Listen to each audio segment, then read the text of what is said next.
우리가 성경을 읽으면서 이해가 안 가는 부분들이 꽤 있지 않습니까? 특별히 오늘 우리가 읽은 말씀, 읽으면서도 고개를 갸우뚱하게 하는 그런 본문입니다.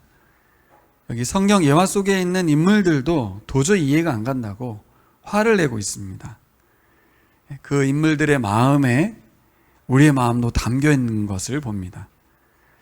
오늘 말씀의 제목은 하나님 나라에 화가 난다 입니다. 한번 따라 볼까요? 화가 난다. 네, 화가 난다. 제목을 바꿨어요. 처음에는 제가 이해할 수 없는 은혜? 이렇게 정할까? 어떻게 하다가 하나님 나라에 화가 나다 이렇게 하려다가 화가 난다. 뭐에 화가 나는 거예요? 하나님 나라에.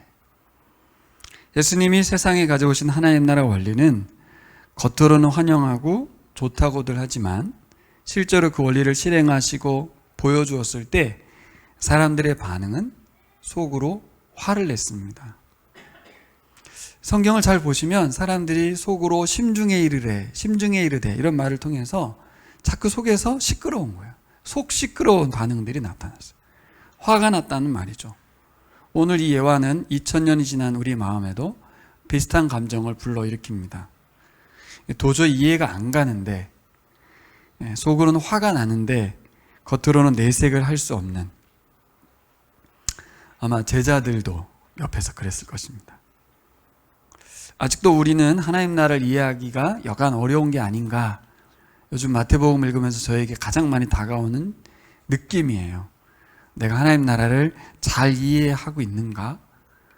부딪히는 것들이 있는 걸 보면 아직도 내가 이해하기 어려운 것 같구나. 안다고 생각했는데 과연 내가 잘 이해하고 있는지 어떻게 알 수 있을까요? 이제 일상으로 돌아가 볼 때, 그렇죠? 우리 일상 속에서 살아가는 동안 말하는 것, 행동하는 것을 통해서 하나님 나라 원리가 공감이 되고 기쁘고 좋은지 아니면 반감이 생기는지. 여러분, 우리가 지금 여기에 예수께서 가져온 하나님 나라를 기뻐하고 행복하는 우리들이 되기를 소망합니다. 과거 예수님께서 보내시고 갖고 오신 그 나라 말고, 성경 속에 갇혀있는 그 나라 말고 지금 여기에 있는 하나님 나라가 기쁘고 행복했으면 좋겠어요. 그 말은 뭐예요? 우리 일상이 하나님 나라가 되기를 바란다는 거죠. 특별히 이 하나님 나라 원리가 일상 속에 실현되기를 소망합니다. 우리가 속한 가정에서, 우리 교회에서, 우리가 속한 단체에서, 직장에서, 학교에서 하나님 나라 원리가 실현되기를 소망합니다. 그것이 바로 우리가 교회로 존재하는 목적이고 우리가 교회인 이유인 줄 믿습니다. 오늘 말씀 통해서 우리 안에 마음속에, 또 우리의 생각 속에 부딪히는 부분이 뭐가 있는지, 예수님이 알려주신 하나님 나라 원리를 우리 공동체에도 실현해내기를 소망합니다. 그 원리가 실현되기 위해서 우리의 마음과 생각이 어떻게 바뀌어야 될지 한번 살펴보기를 소망합니다. 일단 우리 읽은 이 말씀이 우리 속에서 불편함을 주는 이유가 무엇인가, 오늘 본문을 잘 살펴보시면 본문에 대한 관점을 바꾸지 않기 때문입니다. 첫 번째로 하늘나라는 포도원 주인과 같다 이렇게 말하거든요. 1절을 보시면 하늘나라는 자기 포도원에서 일할 일꾼을 고용하려고 이른 아침에 집을 나선 어떤 포도원 주인과 같다 이렇게 말합니다. 그래서 어떤 사람들은 오늘 비유를 포도원 품꾼의 비유다 이렇게 표현하거든요. 근데 그렇게 보기 때문에 해석이 잘 안 되는 거죠. 분명히 1절은 뭐라고 말했냐면 포도원 품꾼의 주인의 비유라고 그랬어요. 포도원 주인의 비유로 바꿔서 읽어야 되는 거죠. 그래야 제대로 이해가 됩니다. 하늘나라는 무엇이냐? 오늘 본문에 뭐라고 나와요? 하나님 아버지의 마음이다. 그리고 하나님 나라의 가치다. 하나님이 가장 소중하게 여기는 것이다. 하나님 나라는 하나님이 가장 소중하게 여기는 것이다. 하나님의 통치다. 비유에 담긴 하나님 아버지의 마음을 살펴야 됩니다. 이야기는 아주 간단하죠? 어떤 포도원 주인이 있었어요. 그런데 아침부터 일할 품꾼들을 고용을 했습니다. 그리고 일당은 한 데나리온으로 계약서를 작성했습니다. 그런데 일손이 모자랐는지 계속해서 주인은 시장에 나가서 시간마다 사람들을 고용을 했습니다. 새벽 6시부터 일하는 사람들이 있었고 9시에 고용된 사람이 있었고 12시에 고용된 사람이 있었고 심지어는 3시, 오후 5시에도 품꾼을 고용했습니다. 이 포도원이 굉장히 잘 됐던 것 같아요. 그러니까 5시에 일한 사람은 실제 일한 시간은 몇 시간? 1시간도 채 되지 않았습니다. 5시에 고용해서 밭까지 갔으니까, 그죠? 이동시간 잡고. 그리고 드디어 일이 끝나서 일당을 주게 되는데, 품삯을 받는 순서는 뭐예요?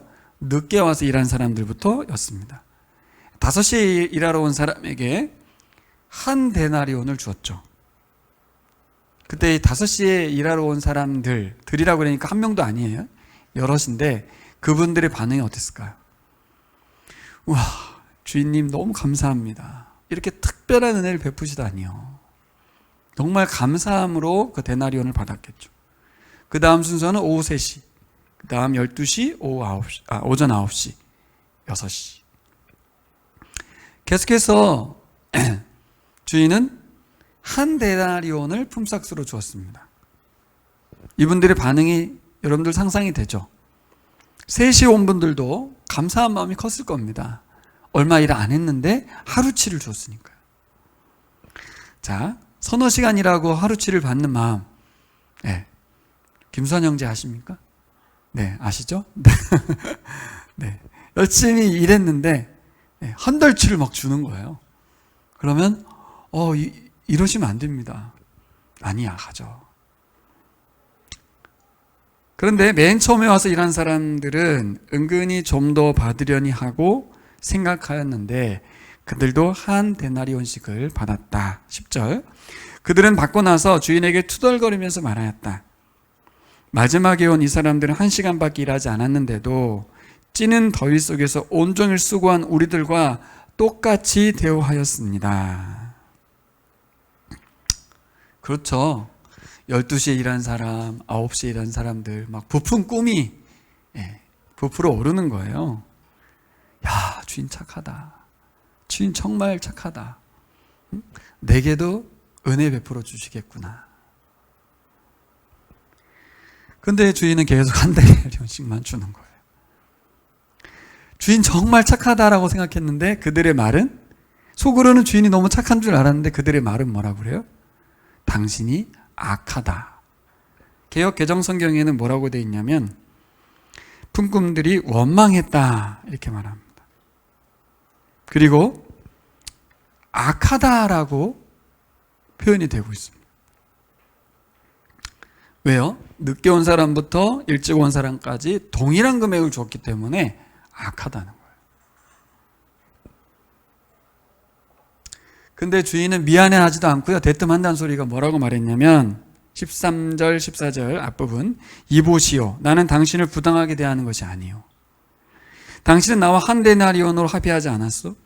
당신의 품삯이나 받아가지고 돌아가시오.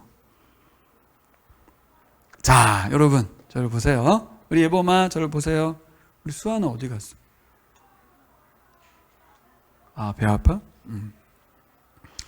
뭔가 틀린 건 아닌데 기분이 안 좋죠. 이건 뭐 맞죠. 계약서는 그렇게 썼으니까. 근데 어떤 느낌을 받냐면 자신이 주인한테 부당한 대우를 받고 있다는 느낌이 확 드는 거예요. 좀 전에 주인이 착하다고 생각했는데 지금은 이런 주인하고는 더 이상 일하고 싶지 않아. 이런 마음이 드는 거예요. 주인이 또 이렇게 말했습니다. 당신에게 주는 것과 꼭 같이 이 마지막 사람에게 주는 것이 내 뜻이요.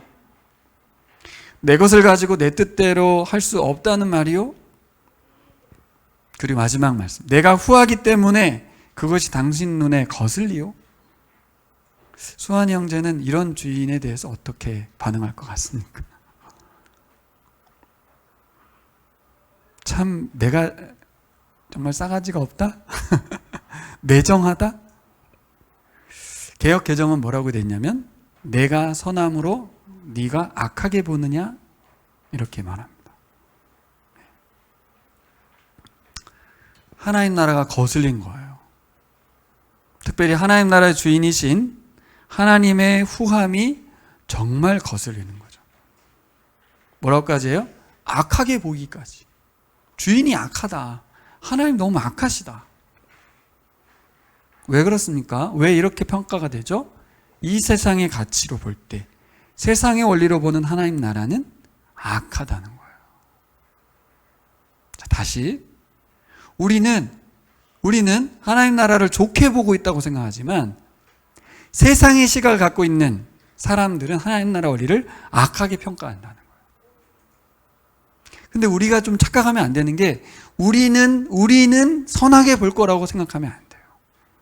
우리도 만약에 하나님 나라 원리가 아닌 세상의 원리로 세상의 시각으로 살고 있다면 우리도 동일한 잣대로 하나님 나라 원리를 악하게 보고 있다는 얘기죠. 그 말은 또 뭐가 돼요? 결론적으로 하나님은 악하다. 누가? 그리스도인들조차도. 왜? 세상의 원리로 살아가고 있기 때문에. 세상의 원리가 우리에게 박혀있기 때문에요. 이 말씀 누구 들으라고 한 말씀이겠어요? 제자들 들으라는 말씀이에요. 지난주에 우리가 17절부터 살폈거든요. 오늘 아침에 양 집사님이 본문이 잘못된 게 아닌가요? 네, 17절부터 설교했는데 목사님 갑자기 거꾸로 설교를 하니까 제가 일부러 그렇게 했죠. 이 본문은 지난주 우리가 설교한 본문의 앞본문이에요. 뒤에 뭐가 연결되어 있어요? 예수님 옆에 한 자리 하고 싶었던, 그죠? 야고보, 요한의 어머니와 함께 셋이 와서 무릎 꿇고 청탁을 했던 이야기로 연결되어 있어요. 예수님은 이 비유를 통해서 이 제자들의 마음을 읽고 있는 거예요. 알고 있는 것이죠. 하나님 나라 가치가 아닌 오직 세상 가치로 꽉 차 있는 제자들을 향하여 도저히 화가 나는 이해 안 되는 본문을 말하고 있어요. 왜요? 왜? 너희들이 지금 이 하나님 나라 원리를 아느냐? 이 말이죠. 결국 우리 그리스도인들조차도 세상의 가치로 살아가면 하나님 향하여 분노합니다. 화를 내는 거예요. 도대체 하나님이란 분 이해가 안 간다. 나한테 어떻게 이럴 수가 있냐. 이게 새벽 6시에 온 사람들의 입장이잖아요. 또 뭐가 화가 났죠? 아니 어떻게 이렇게 자격이 없는 사람들에게 저렇게 자비로울 수가 있냐. 하지만 자격을 갖춘 사람들에게는 너무나도 비정해 보이는 하나님 아버지. 우리 아버지 너무 심하다는 거예요. 자격 갖춘 자들에게는 비정하게, 매몰차게, 한 데나리온씩 계약서 썼거든? 그냥 가. 이렇게 말하. 1시간밖에 일하지 않은 사람에게는 10배의 페이를 준 거잖아요. 10분의 1만 줘야 되는데 10배를 줬어요. 그러니까 화가 날 만도 하지 않습니까? 화가 나죠. 화가 나. 여러분, 우리가 뭐에 분노하고 살아가는지 한 주간 생각해 보십시오. 내가 화내고 있는 부분이 어느 지점에서 화가 나고 있는지. 세상 살아가면서 우리의 화가 정당한지, 우리의 분노가 옳은 것인지 성경은, 예수님은 지적하고 있습니다. 네가 화내는 것이 옳으냐? 요나서의 말씀이 생각나죠? 네가 화내는 것이 옳으냐? 내가 이렇게 하는 것이 부당하다고 생각한다는 것이냐?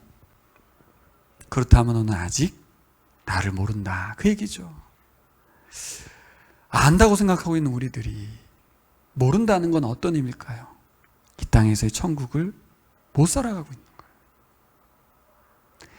하나님을 악하게 생각하고 선하게 생각하고의 문제가 아니고, 중요한 건 하나님의 선하심을 악하게 보면 우리는 어떻게 살아가요? 이 땅에서 천국을 못 누리는 거예요.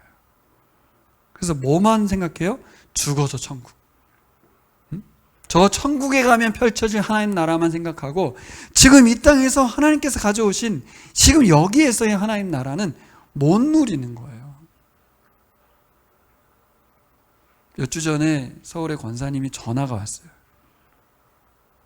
예전에 했던 질문을 또 하시더라고요. 보라를 영상으로 가르치고 계신데 예전에는 그 질문이었어요. 어떤 전도사님이 사역을 하시다가 모든 걸 내려놓고 기독교를 떠났다는 거예요. 어떻게 되는 거냐고.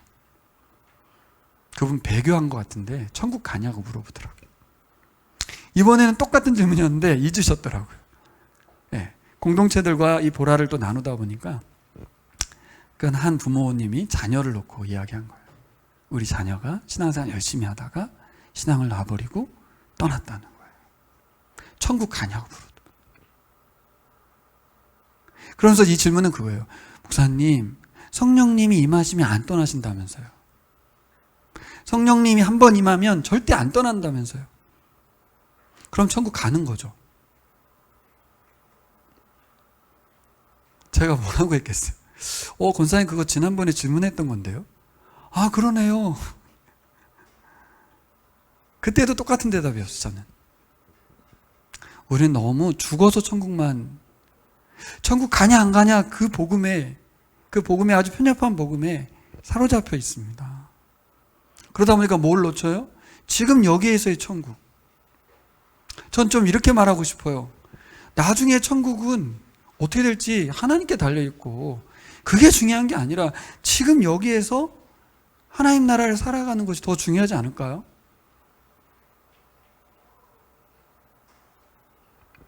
그래서 계속 복음을 전해야 합니다. 그 친구가 천국에 가냐 안 가냐는 확정적으로 저는 말할 수 없고 그것은 하나님께 달려있고 계속해서 복음을 전해주셔야 됩니다. 성령이 임한 사람이라면 다시 회심할 겁니다. 혹은 그가 성령님이 아직 임하지 않은 사람일 수도 있죠.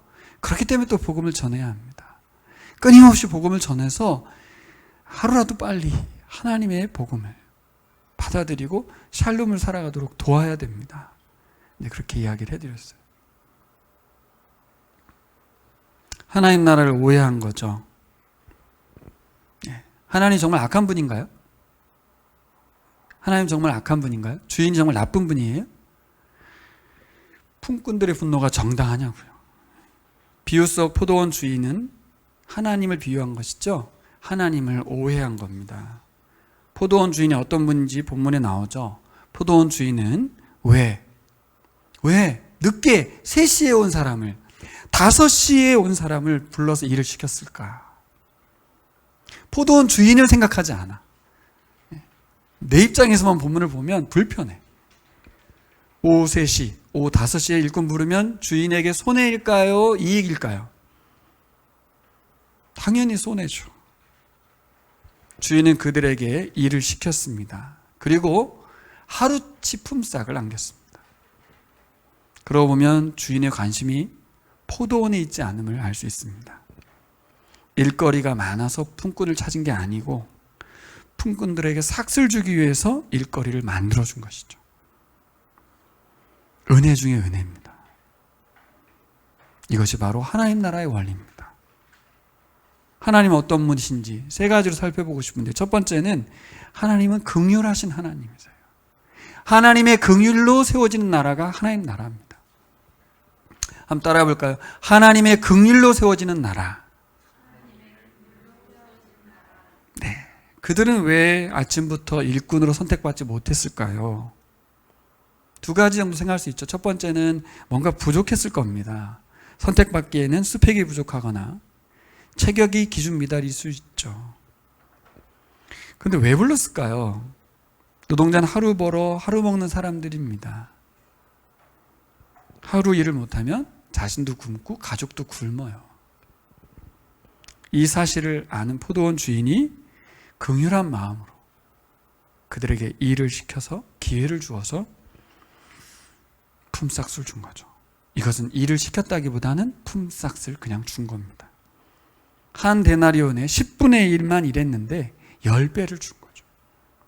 근데 10배만 보지 마시고 하루치 노동자의 품삯을 준 거예요. 포도원 주인은 그들이 일한 만큼 준 게 아니라 그들에게 자비와 은혜를 베푼 거죠. 일용할 양식을 준 거예요. 하나님 나라 원리는 일한 만큼 받는 게 아닙니다.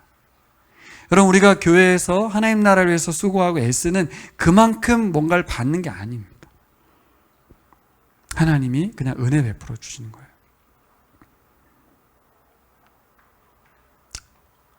한쪽에 생각해보면 이분들이 왜 늦게 채용되었을까? 뭔가 집에서 일을 하거나 뭔가 이유가 있는 거죠. 부족했거나 아니면 뭔가 챙길 게 많았거나, 그래서 뒤늦게 나올 수밖에 없는, 혹은 게으른 사람일 수도 있어요. 합당한 이유가 아닐지라도, 뒤늦게 일자리에 나왔다 할지라도 그를 거두어 주신 분이 하나님이십니다. 자, 반대로 봅시다. 그러면 새벽부터 와서 일한 사람 불공정했던 것일까? 새벽부터 일어나서 일찍 새벽 시장에 나온 노력, 그 노력이 그러면 평가절하되어야 되냐? 그렇지 않죠. 추운 새벽부터 나와서 일자리를 찾았던 그 사람의 노력은 분명합니다. 그렇다면 주인은요? 주인도 새벽부터 나가서 그 사람들을 채용해 줬어요. 여러분, 우리의 노력만으로 얻을 수 있는 게 은혜가 아닙니다. 결국 새벽부터 일한 품꾼에게도 하나님의 긍휼은 동일했어요. 그들을 채용해 줬잖아요. 그렇죠? 그들의 새벽부터 나온 것에 대해서 인정해 주고 채용해 주었어요. 포도원 주인이 품고 있는 이 마음이 하나님의 나라입니다. 하나님 나라는 자비와 긍휼과 풍성한 배품이 있는 나라입니다. 그렇습니다. 하나님은 먼저 부름받은 이들을 차별하고 은혜를 거두신 게 아니죠. 먼저 온 이들에게 은혜를 베풀었고 마지막 부른 자들에게도 은혜를 베푼 거예요. 동일한 은혜를 베풀었는데 사람들은 화를 낸 거죠. 여러분, 오해하면 안 됩니다. 하나님 여전히 우리에게 긍휼을 베푸시는 분인 줄 믿습니다. 이 땅에 사는 모든 죄인을 위해서 자기 아들을 아낌없이 내어주신 분이세요. 그리고 믿는 자에게 누구나 영생을 주셨고 누구에게나 성령을 부어주셨어요. 그 은혜를 기억해야 될 줄 믿습니다. 두 번째, 하나님의 원리, 긍휼의 하나님이라면 두 번째 뭐예요? 모두가 배부르고 풍성한 나라입니다. 한번 따라 볼까요? 모두가 배부르고 풍성한 나라. 네, 포도원 품꾼의 비유는 모두 일꾼들이 동일한 품삯을 받았습니다. 모두가 집에 돌아가서 먹고 마실 수 있었고 그것이면 충분한 거죠. 주기도문에서 일용할 양식을 구하라고 주님이 말씀하셨잖아요. 광야에서 모두에게 하루치 만나만 내렸죠. 이게 하나님 나라입니다. 오병이어 기적 사건에서 보여주셨던 풍성한 하나님의 백성의 잔치를 한번 생각해 보십시오. 누구도 모자라지 않고 풍성했고 모두가 배불렀고 빼앗을 필요 없었고 뺏길 이유도 없는, 빈들에서 누구도 노력하지 않고 하나님의 은혜로 배불리 먹었던, 이게 하나님 나라 원리입니다. 이것이 바로 아들 예수를 세상에 보내신 이유입니다. 저는 이 장면을 오병이어와 오늘 이 품꾼의 비유를 묵상하면서 막 감동이 되고 울컥하더라고요. 이 하나님 나라의 멋진 원리를, 이 엄청난 원리를 보면서 감동을 받지 못하는 우리들의 모습을 보게 돼요. 세상은 어떻게 합니까? 신체적인 상황에 따라, 출생의 가정 환경에 따라, 성장 환경에 따라 차별과 차등이 당연시 여겨지고 있어요. 하지만 하나님께서는 모두가 하나님의 형상을 지닌 존귀한 존재라고 말씀하고 있습니다. 근데 우리는 어떻게 해요? 동일한 가치를 지니고 있는 하나님의 형상들을 차별을 하죠.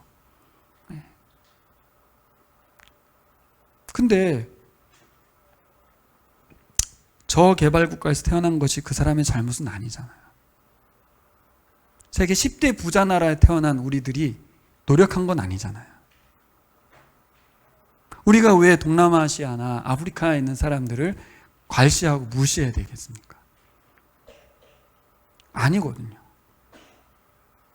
그냥 우리나라의 차별만 생각하는 것보다 전 세계적으로 놓고 보면 우리나라는 우리들은 특별한 사람들이에요. 진짜 하나님의 특별한 은혜를 입고 대한민국에 태어난 사람들이에요. 그러니 사실 감사하고 고마워해야 될 일이잖아요. 우리 예랑이가 한국에 태어난 거 엄청 감사해야 되잖아요. 복지 제도도 잘 돼 있고 전국민 의료, 또 의무 교육, 이렇게 시스템이 갖춰진 나라가 거의 없는데 우연일까요? 우연? 그러면 감사하고 행복하기만 하면 될까요? 차별과 어려움을 겪는 분들을 도와야 되는 거죠. 그분들의 뜻도 아니었고 우리가 잘나서도 아니었습니다. 우리가 더 받았고 더 특권을 누리고 있는 이상 어렵고 힘든 분들, 저개발국가에 태어난 분들, 그들에게 존귀한 하나님의 백성의 가치를 부여하고 섬겨야겠죠. 약하고 어려움들에게 베풀어 주신 하나님 은혜에 대해서 우리는 박수치고 하나님께 영광을 돌려야 됩니다. 근데 사람들은 거기에 대해서 화를 낸다는 거예요. 왜 저 게으른 사람들에게, 왜 저 노력하지 않은 사람들에게 그냥 공짜로 주냐. 화를 낸다. 자신도 공짜로 받았다는 걸 까먹는 거죠. 자, 마지막으로 세 번째 나라는 나중된 자도 처음 된 자도 모두가 감사한 나라입니다. 하나님 나라 원리는 첫 번째는 하나님의 긍휼하심이 세워진 나라고 모두가 배부르고 모두가 풍성한 나라인데 나중 온 사람도 그죠?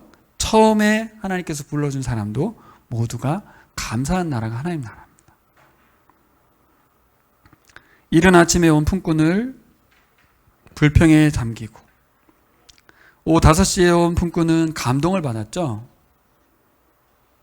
하나님 나라는 은혜의 나라입니다. 나중된 자가 먼저 되는 것, 그분의 은혜를 더 크게 깨닫기 때문에 그렇죠. 이 원리가 작동이 되고 있습니다. 모든 것이 은혜인데 그것을 어떻게 깨닫고 반응하는지가 우리에게 달려 있습니다. 나중된 자에게 베푸르신 하나님의 은혜에 대해서 자격을 논하고 또 노력하지 않았다고 이의를 제기하면 하나님 나라를 잘못 이해한 거죠. 먼저 부름받아서 지금까지 여전히 쓰임받고 있는 하나님의 은혜를 생각해야 됩니다. 먼저 부름받은 게 은혜 아니에요? 지금까지 하나님께서 베푸신 은혜가 크지 않습니까?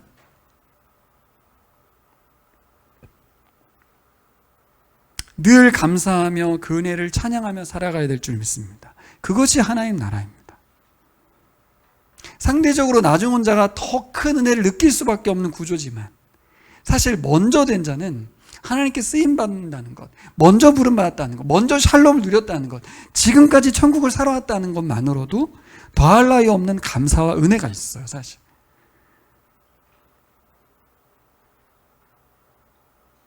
근데 이제는 은혜가 아닌 공로로 나아가게 되는 우리의 약점이 있습니다. 먼저 된 자는 공로를 따지기 때문에 은혜가 떨어지는 거예요. 내가 이렇게까지 수고했는데 더 받아야 된다는 생각 속에서 매일매일 만나를 주셨다는 생각하지 못하고 한 트럭을 받아야 되겠다는 생각 때문에 갖는 불행인 거죠. 불행. 하나님에 대한 오해죠. 하나님 나라를 잘못 알고 있는 것이죠. 모두가 배부른 게 배 아픈 거예요.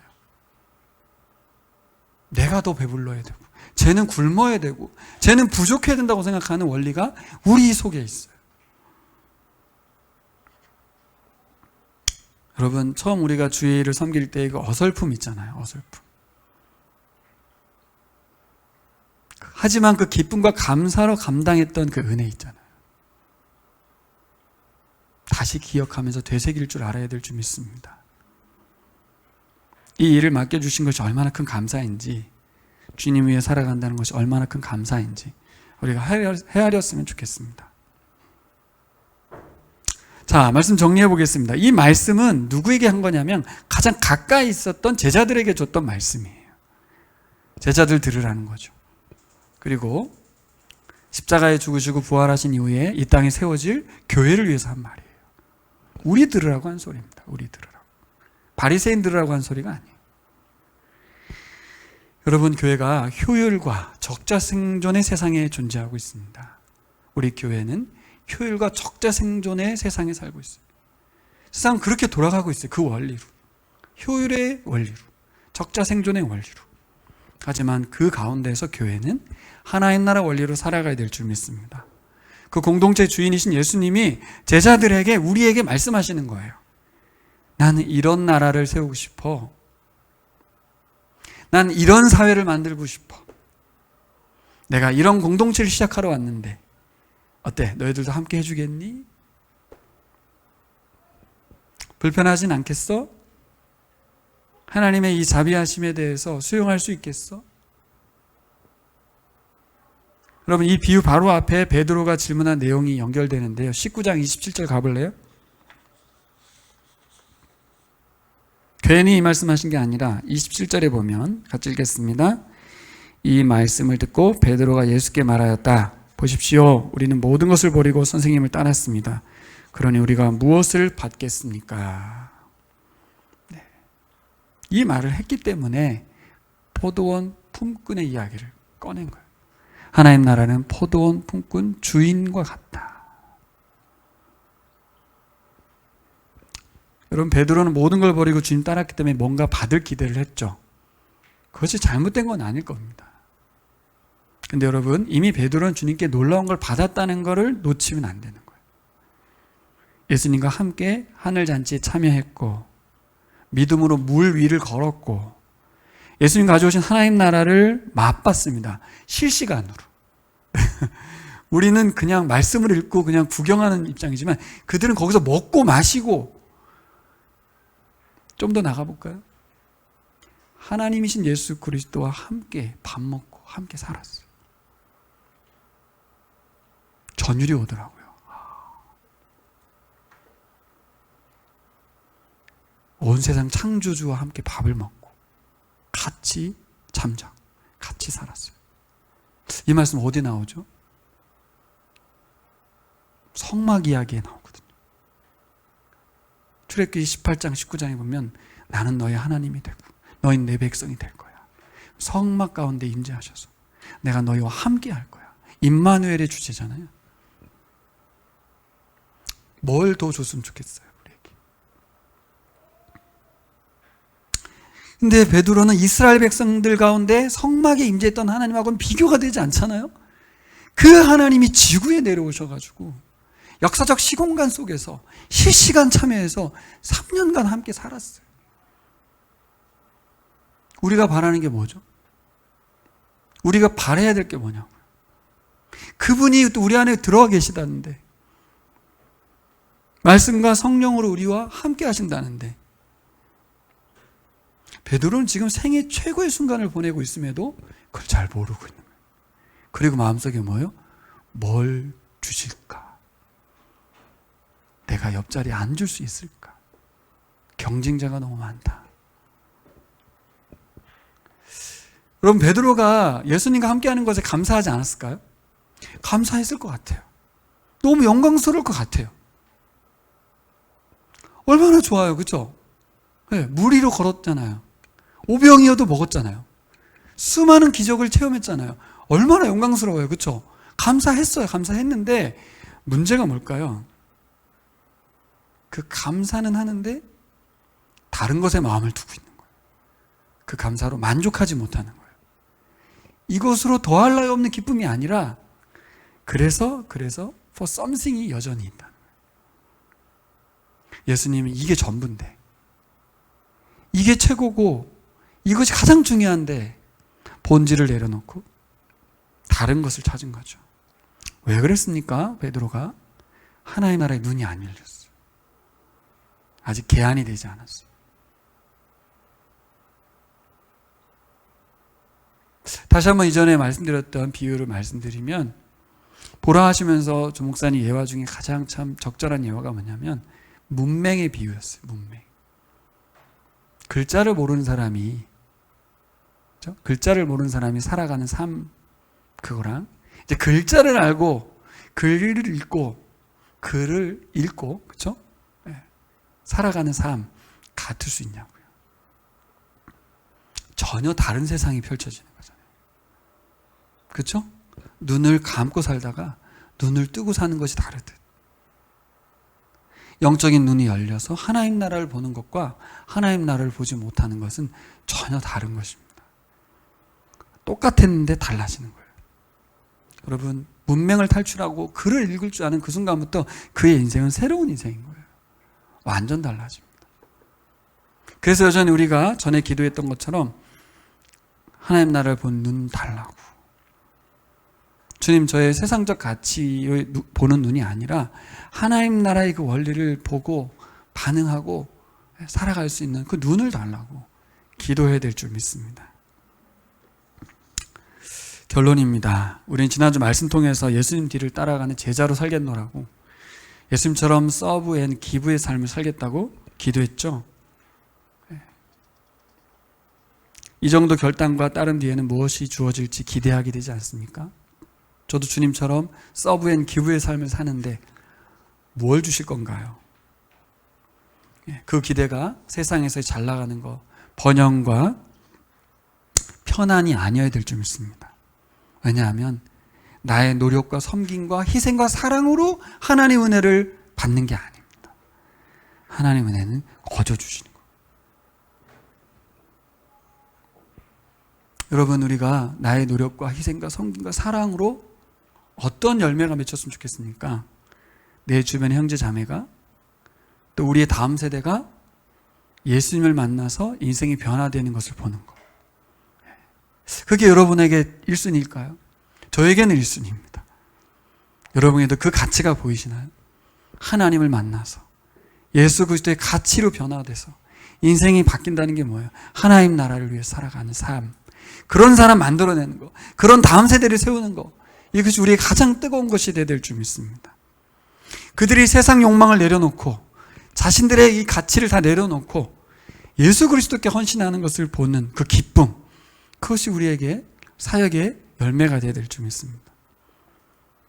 우리가 최고로 누리고 싶은 기쁨은 그들이 샬롬을 살아가는 것을 보는 것, 하나님 나라를 누리며 살아가는 것을 보는 것.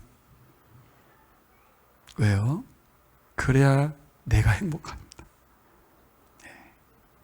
나는 예수 안에서 행복한데 저들은 여전히 세상의 가치로 살아가고 있다면 불편하고 불행해요. 나도 같이 못 누려요. 왜요? 그들이 누리고 있는 하나님 나라를 같이 오고 가며 교제하는 것이 하나님 은혜거든요. 나와 관계된 사람들이 모두가 하나님의 은혜를 높이고 찬양하는, 서로가 서로를 높여주는, 약한 분들과 어려운 분들을 더 큰 하나님의 사랑으로 인도하는, 그 예수께서 펼치고자 했던 그 교회가 우리 교회 안에서 이루어지기를 소망합니다. 지난 2주간 저희가 딱 하나 기억나는 게 있다면, 말씀 속에서 우리의 신앙이 흔들리고 추락하는 그 시작점이 뭔가, 뭐였습니까? 망각이랬어. 망각. 잊어버리는 거. 내가 하나님의 선물임을 잃어버리는 거. 아내가 남편이 선물임을 잊어버리는 거예요. 내 직장과 내 직장 동료들과 나의 건강이 선물임을 잊어버리는 거죠. 그때 뭐가 와요? 신앙의 위기가 온다고 그랬습니다. 우리의 일상이 선물임을 잊어버리는 것, 그러면 뭐예요? 말씀을 등한시하고 있기 때문에, 하나님과 멀어져 있기 때문에, 내 삶의 주인이 계심을 잊어버리는 이유는 말씀과 멀어졌기 때문이라는 것이죠. 사울이 그랬고 다윗도 그랬습니다.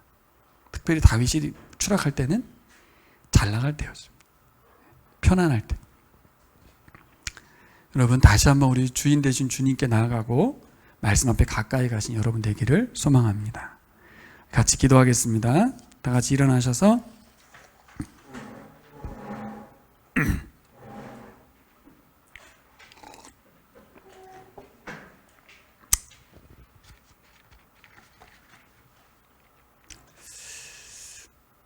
제가 여러분들을 위한 기도할 때 가장 큰 꿈은 뭐냐면, 성경을 읽으면서 하나님 꿈꾸시는 하나님 나라, 그 공동체, 그 관계를 보면서 부풀어 오르는 꿈이 생기시는, 뜨거워지는 그런 교우들이 되는 것입니다.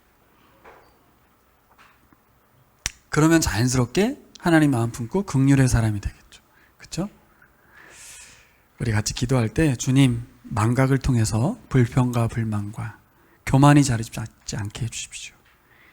하나님 말씀 잊지 않게 해주십시오.